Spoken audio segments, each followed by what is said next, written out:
Bonjour Adrien Gindre, Bonjour, votre invité ce matin, Maude Bréjon, députée Ensemble pour la République des Hauts-de-Seine. Bonjour Maude Bréjon. Bonjour. D'abord, cette information TF1, Bruno Retailleau et Elisabeth Borne ont adressé hier soir une circulaire au préfet pour demander des fouilles de sacs devant les collèges et les lycées par les policiers et les gendarmes, c'est important de le préciser. Ça doit répondre au nombre d'agressions au couteau, aux incidents qu'il y a eu dans ou aux abords des établissements scolaires. Ils sont d'ailleurs ce matin, les deux ministres, dans un lycée parisien. Est-ce que ça va suffire, de votre point de vue, à endiguer les violences ? C'est un outil indispensable face à la violence, à la hausse de la violence chez les jeunes qui touche aussi les établissements scolaires. Mais ce n'est qu'une brique, qu'une pièce au puzzle. Ce n'est pas suffisant. Il faut qu'on avance notamment sur le plan législatif avec par exemple la proposition de loi de Gabriel Attal pour durcir la justice des mineurs. Donc voilà, c'est vraiment tout ce panel-là qu'il faut réfléchir. Cette circulaire, elle est importante, mais elle ne se suffit pas à elle-même. Je voudrais qu'on parle également, Maude Bréjon, de ce vote hier en commission à l'Assemblée nationale, un vote assez inattendu, puisque les députés ont entériné, dans cette première instance, la suppression des ZFE, les zones à faible émission. Elles interdisent les véhicules les plus polluants dans certains centres-villes en France. Est-ce que c'est une bonne nouvelle, ce vote, pour vous ? Alors, il faut sortir des caricatures. Les zones à faible émission, ça visait un objectif qui était un objectif de santé publique, 40 000 morts par an dues à la pollution de l'air et beaucoup de maladies respiratoires. L'objectif d'avoir un air qui se respire mieux, qui soit plus propre, de végétaliser les centres-villes, de fluidifier le trafic, il faut bien sûr le maintenir. Pour autant, est-ce que la mise en application aujourd'hui est satisfaisante ? Probablement pas. Et moi, je pense qu'on doit adapter cette mise en application, mieux accompagner, Donc vous mieux vous accompagner. de ce vote de suppression des ZFE ? Je ne suis pas favorable à la suppression pure et simple, parce qu'encore une fois, je pense qu'on doit maintenir l'objectif. Mais je pense que face à ce qu'on entend tous dans nos circonscriptions, ou en tout cas face à ce qu'on est nombreux à entendre, là où les ZFE s'appliquent ou vont s'appliquer, et il faut qu'on entende ça et qu'on adapte ce dispositif-là. Vous auriez préféré un moratoire, Donc, c'était une autre solution je pense qu'on doit pouvoir travailler sur le calendrier, probablement mieux accompagner les Français qui sont touchés. Il faut bien comprendre que je crois que tous les Français sont concernés par la cause écologique et par la cause de santé publique. Ça concerne nos parents, ça concerne nos enfants. Et pour autant, on n'a pas tous les moyens de changer de voiture. On n'a pas tous les moyens de s'adapter aussi rapidement que la loi nous demande. Et je crois qu'on doit pouvoir aussi remettre en cause, sans se dédire, mais ce qu'on a voté par le passé, ce qui a été accompagné notamment par les métropoles et adapté voilà, des décisions passées à une situation actuelle qui pose quelques je précise problèmes. Pour nos téléspectateurs, qui n'est pas si lointain, puisque ça a été adopté ces dernières années, notamment sous la présidence d'Emmanuel Macron. Je voudrais qu'on évoque un autre vote assez surprenant. Décidément, l'Assemblée est faite de votes surprenants en ce moment.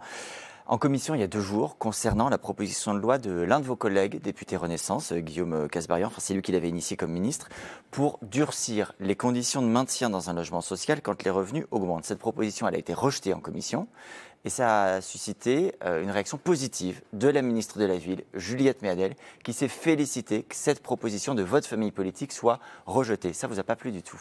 Ça ne m'a pas plu parce que je ne l'ai absolument pas compris. Cette proposition formulée par Guillaume Kasbarian, c'est une proposition de justice sociale.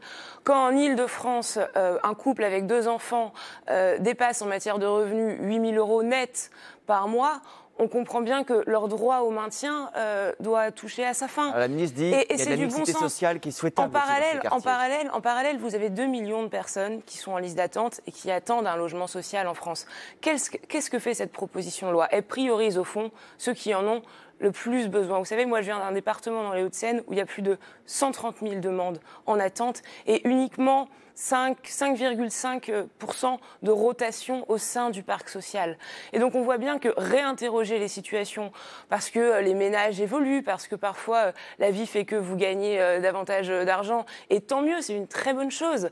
Mais dans ce cas-là, bien, il est normal qu'au-delà d'un certain niveau de revenu, encore une fois, 8 700 à Paris pour un couple avec 2 enfants, 8 000 en Ile-de-France, vous laissiez votre place à des gens qui en ont davantage besoin. On vient d'évoquer les 2 propositions de loi où il y a des votes totalement inattendus au Parlement. Alors, la porte-parole du gouvernement hier dit on se dirige vers un budget cauchemar en 2026. Franchement, quand on l'écoute, on se dit mais cauchemar, c'est presque peut-être faible comme mot.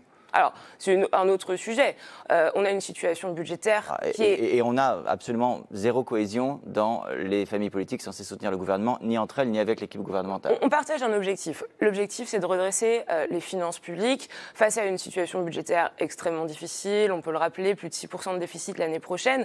Et par ailleurs, un contexte qui s'est aggravé du fait de la situation aux États-Unis, des menaces de droits de douane de Donald Trump. Mais vous préparez-vous un budget de la guerre en Ukraine. On va passer un automne cauchemar. Et donc, moi, je suis prête à porter des réformes et des décisions pour parti impopulaires si ça sert l'intérêt supérieur de la nation, si ça sert les générations futures, si ça permet au pays sur le long terme de continuer à investir.